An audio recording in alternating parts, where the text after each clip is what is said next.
Hey guys, Sneaky Snake here, Brothers in Arms, World of Warships, and today's video is going to be the start of a new series where we take an in-depth look, a match analysis, so to speak, of somebody's gameplay. And the first one that we're going to do is none other than Puddin 597. He is playing in the San Louis, the Tier 9 French heavy cruiser, and it's some domination here on the map Land of Fire. So Puddin and I have been talking about doing this video series for about a month or two, and we really weren't sure exactly how to go about it. So that's why we're using one of Puddin's games here in a cruiser, because this is a ship class that he doesn't normally play, and he wanted to see if this is something that you guys want to see, to be honest with you. So what this whole match analysis thing is going to be is we're going to take a very in-depth look at your gameplay. So when you send us in your replays to BIAworldofwarships@gmail.com, if you'd like to, please include somewhere in the subject line or in the description that you'd like for us to do a match analysis on it. Now, honestly, send in whatever replay it is. It doesn't matter whether it's a loss or a win, if you do bad or if you do good. The whole point of this is to point out not just the bad things that you did and to what to improve on, but I'd say more importantly, to point out the good things that you did as well, so you can get either myself, Puddin, or Spider, good players at the game that have been doing this for a while, as much of an objective view of your gameplay as possible. Now, of course, there's always going to be a bit of bias inherent in every replay that you want other people to look at or comment on and whatnot, but we're going to try to give you guys, exactly what your game was. Nothing more, nothing less. Again, tell you what you did bad, but also tell you exactly what you did right. So Puddin here is going to go over to the sea objective on Land of Fire, and again, he's playing in the San Louis. As we all know, French heavy cruisers and the cruisers in general, they all have very high top speeds, and they have access to the speed boost. And the San Louis here at Tier 9 is certainly very prototypical of what the French cruisers give you. You have very long range on your guns, 18.3 kilometers in this case with the San Louis, 40,900 hit points, which is an okay amount for a Tier 9 cruiser. Of course, since it's Tier 9, you have access to heal, so the theoretical amount of hit points that you could use with 4 heals is going to be just over 50,000 if you're able to utilize the heals properly, or maybe a bit more than that, to be honest with you. Maybe up in the range of 55,000-ish. So it's very nice to have, and you can see right at the beginning, Puddin doing what French cruisers do, shooting at long range, setting fires. They have very good fire chance on their HE shells, and when you combine that with some pretty good alpha damage, and you get a nice competitive reload of 8.8 seconds with the proper equipment set up on this thing, it's very nice at starting fires and dealing damage. And again, that's what they do. So right here, Puddin had quite a bit of lag. This is something that, for those of you that have been around the channel for some time, I'm sure you're well aware. He is getting outflanked here by Dimitri Johnskoy, who's moving out there. He does snap a shot off. His AA also is managing to shoot down a plane, which is nice. However, he makes a good play here. He realized that he has gotten in a little bit too deep. There is also the Mogami over there at about 12 kilometers. So as he goes undetected, he is now going to start moving away from those ships. And this is something that French cruisers are very good at as he pops a speed boost, kiting. They are one of the best classes in the game. Classes and ship types at kiting, because you get really good angles over the rear section. Right there, another high alpha strike, 6,400 with 7 penetrating hits. Because they move so fast, you can see he's almost over 40 knots at top speed. Makes hitting them when they're running away from you extremely difficult. So right now, I absolutely agree with the play that he's doing. However, it does appear that the Donskoy that was moving over there also turned away from him as well. There is some AP coming in. He was sailing in a straight line a little bit too long right there. But then again, he was trying to get some more shells there on the Mogami. And there we go. The Donskoy shoots yet another salvo at him from 15.2 kilometers. He does set a fire on the Mogami as he goes undetected. So that fire is going to burn for a little bit here. And you can see here now the Donskoy is eventually going to have to make this turn. He does get undetected, and then he decides to shoot yet again. In this situation, I would have loaded the AP, because you can see there he was slowly starting to turn around to the right, but then again, unfortunately, the Donskoy was able to go undetected really quickly, and now he's going to be able to make his turn, and unfortunately Puddin is not able to snap a shot off with the correct ammunition type loaded. French cruisers, as a whole, do have some pretty sneaky good AP rounds. They're not American by any means, where they penetrate at ridiculous angles, but that shot right there with 3 pens and 2 breaks of the shell, if he had AP loaded, there's a very good chance that he would have been able to snag a Citadel or 2 on that Donskoy. So I would have definitely tried to switch the ammo right there. Again, because this thing has the 8.8 second reload, you can certainly afford to do so. So here at the beginning of the game, it's 363 to 369. His team does have Alpha and Charlie. The enemy team has made a nice push into B to get there and take care of that camp. He does have AP, or excuse me, he does still have high explosive loaded, and once again right here, if he would have had the armor piercing loaded, I'm pretty sure he would have been able to snag a Citadel or two on this guy, because right there at that angle he wouldn't have been angled enough, and because the Donskoy has a very, very large turning radius, he wouldn't have been able to turn it in time. But still, you can see here, French AG setting 2 fires. Puddin does make the prudent play here. He does turn away from that guy. His fires are definitely burning. However, at this point, he must continue his turn. He was paying attention to the minimap, if you were not, and he realized that there were plenty of ships down there. He does take a pretty decent hit right there. French cruisers in general do have very weak steering gears. They get knocked out very often, unfortunately. But again, he has a speed boost active, and he is kiting away. And even with his steering gears knocked out, he's still making good speed at 35 knots. So, yeah, this is very nice. And he's also letting the fire burn as well. There's no reason for him, at least right when he first started taking hits, to put it out. He wanted to make sure that he was able to disengage away from those cruisers as far as possible before deciding to use it. Because, of course, the repair only lasts for a few seconds on cruisers, and taking another fire right now would be very, very unfortunate. He's also getting some more HE spam downrange at the Iowa. At these kinds of ranges, you can still take advantage of the AP, but because that Missouri did pop his damage control on 1 fire, absolutely shooting high explosive at him is the best call right there. So he's racked up a pretty decent amount of damage, 50k here at the beginning. His team has lost 1 friendly destroyer, and that is the only ship that has kicked the bucket. Make that number 2, the Dmitry Donskoy does get taken down by the fire from the friendly Otago over there to the eastern side of the map. So this side over here is relatively clear, at least pushing well past through C is clear of enemy ships right now. So now Puddin is going to use this time to stay undetected, and he's going to flex his way to a different section of the map. And again, well, actually not again, I haven't said that yet, but because of the high speed, the San Luis and French cruisers in general make for exceptionally good flankers, simply because you have that great speed, which allows you to get back into better positions.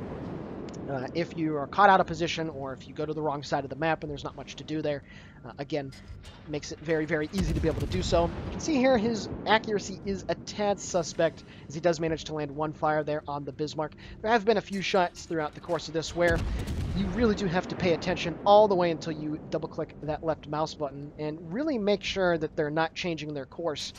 There was a couple salvos earlier in the game where he was shooting at a target that was maneuvering quite a bit, and I don't think he caught it. So it's very important to make sure that you get a very nice sight picture and a nice idea of what they're doing before you pull the trigger. The Missouri gets hit really nicely right there. Now, this is one of the mistakes that I do have to mention here. Puddin does, at the beginning, not make a mistake, and he kites away from the Missouri. What I would have done right here is gone down to about half speed, or even a quarter speed. Puddin is at 3/4 right now. But this Missouri is making a push here in next to Bravo. So what's going to happen here is I think Puddin realizes that the situation that he's in is really good.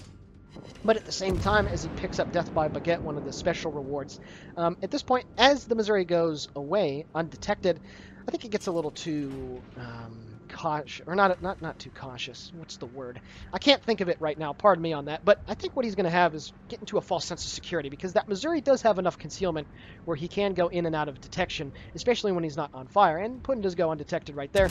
But what he's going to do here is he's going to turn back in towards Bravo. Now, of course, this is a bit controversial because there is an enemy aircraft carrier in the game, and the San Luis does have a pretty nice AA suite. So you can see here the Yamagi and his friendly Colorado are making a push into B. And there's also some friendly torpedo planes and a dive bomber group heading over there as well. So what I think Puddin's trying to do here is get close enough to those guys so he can provide AA support. Now, for those of you that know Puddin on the channel, he is an exceptionally good player when it comes to teamwork, even better than me, because there's definitely times where I get a little too carried away with dealing damage and whatnot. But Puddin is the ultimate team player, and this is why I really do enjoy playing with him, because he knows when to support his teammates and he knows when not to, and that's a sign of a really good player. But the decision he's making right now, closing the distance to that Missouri, he hasn't really been paying too much attention to that guy, and all it takes is one good salvo from that guy to be able to take care of him. So this is a very ballsy play that he's making here. Luckily, he does have an island that is able to block the line of sight right there from that Missouri, but he does have to be careful, because open water fighting is both a blessing and a curse with these French cruisers. When you are in open water and you have the distance, opened up enough, it makes it excellent at doing so. But when you close the distance, and you do have, since you have a fast top speed, it does take a while to turn. Timing those turns properly is unbelievably imperative in these things. And you can see here, Puddin does realize the situation that he's put himself in. He is in the middle of the map, which is definitely a place I don't recommend for French cruisers. But again, he is shooting at the right targets here. The Missouri did take quite a few torpedoes from the friendly CVs, so Puddin is trying to light some fires on that guy. Luckily for him, the Missouri equally makes a mistake and decides not to shoot at Puddin. And when you have a shot between a bow-in battleship and a bow-in cruiser, you got to shoot the cruiser, because you know that you could potentially get some Citadel penetrations right through the nose. And right here is the gold standard of why I said I didn't think this play was the best to make. Again, you can see his AA is going off against those fighters, trying to shoot them down, but he is turning broadside to those ships that are smoked up in Objective Charlie. There is a Bismarck over there in the smoke amongst a whole host of other enemy ships, and he also has to be careful here because this Missouri is looking at him as well. The shells are coming in on his position. Will he take a big hit? Luckily, a few overpens right through the rear of the ship. Very lucky right there, but now he is taking quite a bit of fire here from all those ships that are in the smoke, and you can see here that his hit points are going down quite a bit. He does manage to burn down the Missouri, and he does have the sense of mind to at least get the heck out of Dodge here, but that could have been unbelievably worse as he goes undetected. Very, very lucky not to take an RKO, honestly, from that smoke screen that was at the mouth of C right there, so very lucky for him indeed. But again, he is moving out of the way, and he does have his next speed boost going, and he's kiting, so this is obviously a very good thing. He is getting some shots at the guys that are over at C. The score is 717 to 609. The enemy team does have control of Charlie. His team still has control of Alpha, and there is quite a fight going on at Bravo. But you see what's wrong with the Ibuki over there, if I must point out. He followed the same footsteps as Puddin, but unfortunately, much like the French cruisers, Japanese cruisers, while they do excel in long-range open water fights, what happens is if you close the distance and you can't disengage, then they're unbelievably squishy. And the Ibuki is certainly no stranger to that. He does manage to kill the Amagi, but the Ibuki kills the friendly Amagi. That's it. So right now, him and the Colorado are kind of stuck over in B, and I don't know how they're going to be able to extract themselves. Right here, another situation where AP would have been much, much better. Again, because you have the 8.8 second reload, I'm not sure why the AP wasn't loaded right there, but that's a-okay. He gets a nice shot downrange at the Bismarck, takes a decent hit right there. He also managed to launch his torpedoes. They do have a 9-kilometer detection, and right here, once again, you can see that Ibuki is unable to turn to his right at the moment due to the island that's right there, and Puddin still has the high explosive loaded. So I would have obviously loaded AP at this point, but I'm going to stop mentioning it because I've already talked about it quite enough. More shells are going in on the Ibuki. He does get a little too cute with his angling. I don't think he realized the reload on the Bismarck. Shells will be coming in, and there we go. He does take a Citadel from that Bismarck. However, his torpedoes are looking pretty spicy right here. Will he manage to get a hit? That torpedo couldn't have died out 1 second sooner, and he still does manage to get a flooding on him because that Bismarck did use his damage control. Gets a nice HE salvo into the Ibuki right there. More high explosive out. The shells are in on the way. He should be able to get this kill here rather soon. He still is looking at the Ibuki quite a bit. I honestly would have unzoomed out like it did right there to get a gauge on whether that Bismarck was shooting at him or not. But he does manage to take care of the Ibuki, that tier 9 Japanese cruiser, and now he's getting some more shots here at the Bissy. The Bissy, as he picks up the Witherer, has his engine knocked out, so he is going to be dead here really, really shortly. He can't get out of Dodge, but he will be able to take care of the Lo Yang before so, which is very unfortunate.